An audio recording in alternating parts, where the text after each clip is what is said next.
Assalamualaikum warahmatullahi wabarakatuh. Perkenalkan, nama saya Septiani Ahmad dengan nomor NPM 20231415500 Di sini saya akan menjelaskan melalui video yang berjudul tentang epistemologi sebagai landasan pengembangan ilmu dengan dosen pengampu yaitu Panco SSOSI MPD.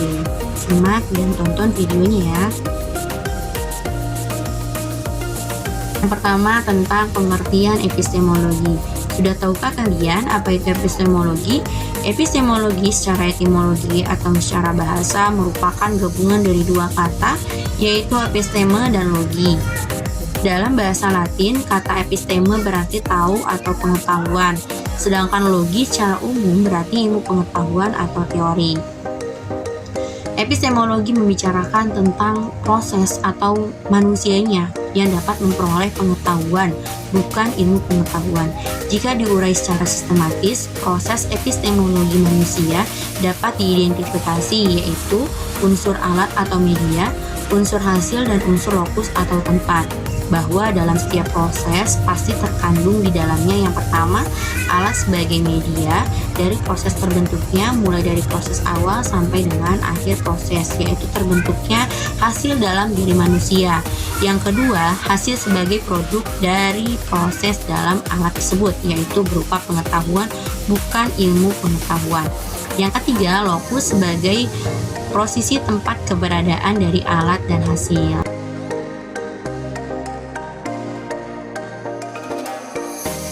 Salah satu pengertian menurut Abdullah Amin yaitu epistemologi adalah cabang filsafat yang membahas hakikat, kebenaran, sumber, metode, dan struktur pengetahuan. Misalnya, epistemologi mempengaruhi bentuk peradaban manusia dalam skala global dan secara khusus mempengaruhi perkembangan ilmu pengetahuan dan teknologi.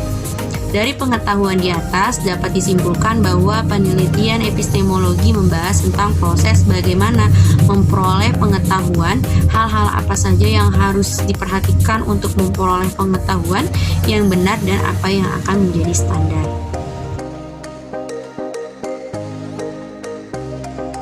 Selanjutnya dari pengertian beralih ke fungsi epistemologi. Apa sih fungsinya epistemologi? Epistemologi memiliki beberapa fungsi penting sebagai landasan pengembangan ilmu. 3 diantaranya adalah memvalidasi pengetahuan, yaitu epistemologi membantu menentukan kriteria apa yang harus dipenuhi untuk dianggap sebagai pengetahuan yang benar. Yang kedua, ada menentukan metodologi ilmiah, yaitu epistemologi menyediakan kerangka kerja untuk memilih metode yang tepat dalam pengumpulan data dan analisis. Yang ketiga, menyelidiki asal-usul dan struktur pengetahuan, yaitu epistemologi mengkaji bagaimana pengetahuan diperoleh, disusun, dan diintegrasikan.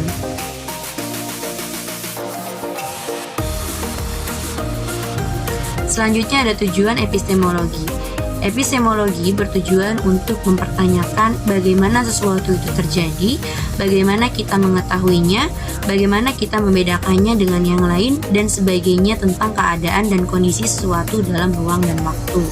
Epistemologi juga bertujuan untuk mengatasi skeptisisme, yaitu keraguan tentang kemungkinan memperoleh pengetahuan yang benar-benar dapat diandalkan.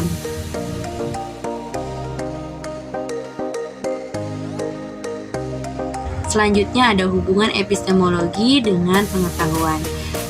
Aspek penting dari hubungan tersebut ialah yang pertama, dasar teoretis untuk ilmu pengetahuan, yaitu epistemologi menyediakan kerangka kerja konseptual yang membantu memahami bagaimana ilmu pengetahuan dibangun, diuji, dan divalidasi. Teori-teori dalam epistemologi seperti empirisme dan rasionalisme memberikan landasan filosofis bagi metode ilmiah. Yang kedua, metode dan pembenaran, yaitu epistemologi mengkaji metode yang digunakan dalam ilmu pengetahuan untuk memperoleh dan membenarkan pengetahuan. Yang ketiga, metode ilmiah yang mencakup observasi, eksperimen, dan verifikasi didasarkan pada prinsip-prinsip epistemologis tentang bagaimana pengetahuan dapat dibenarkan dan divalidasi. Berikutnya, apa saja sih epistemologi yang berperan besar dalam kehidupan sehari-hari? Yaitu yang pertama, pengambilan keputusan. Epistemologi membantu kita dalam menilai informasi yang kita terima setiap hari dan memutuskan mana yang bisa dipercaya. Yang kedua, pendidikan dan pembelajaran.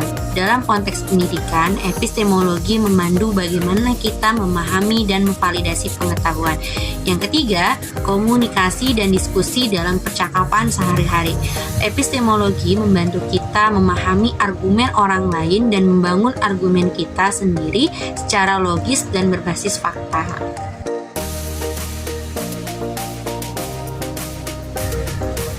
Lalu selanjutnya ada landasan epistemologi.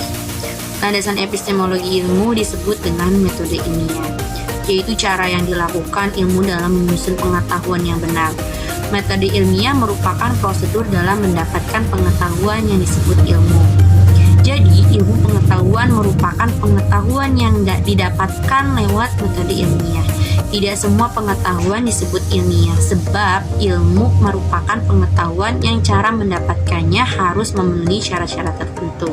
Syarat-syarat yang dipenuhi agar suatu pengetahuan bisa disebut ilmu, yakni tercantum dalam metode ilmiah.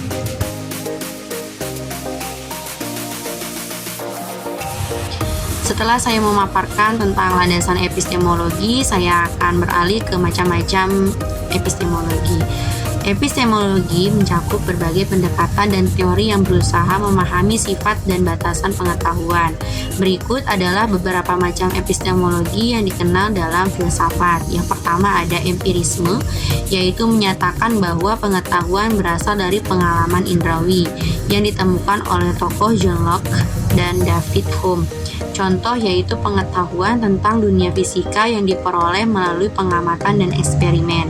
Yang kedua, rasionalisme, yaitu menyatakan bahwa pengetahuan diperoleh terutama melalui akal dan penalaran logistik, bukan hanya dari pengalaman indrawi, yang ditemukan oleh tokoh René Descartes, Baruch Spinoza, Gottfried Wilhelm Leibniz. Contoh pengetahuan matematika dan logika yang diperoleh melalui dedukasi. Yang ketiga ada konstruktivisme, yaitu menyatakan bahwa pengetahuan dibangun oleh individu melalui interaksi dengan lingkungannya dan tidak ditemukan secara tujuan, yang ditemukan oleh tokoh Jean Piaget dan Lev Vygotsky.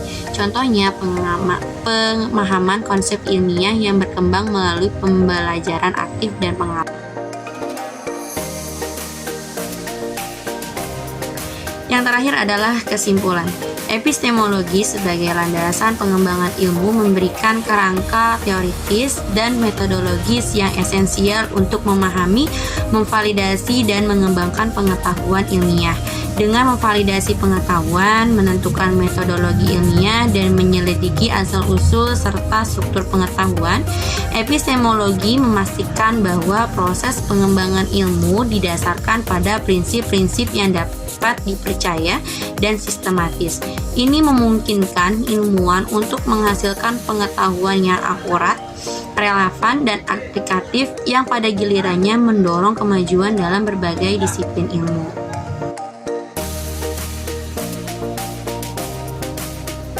Sekian dan terima kasih presentasi yang saya paparkan.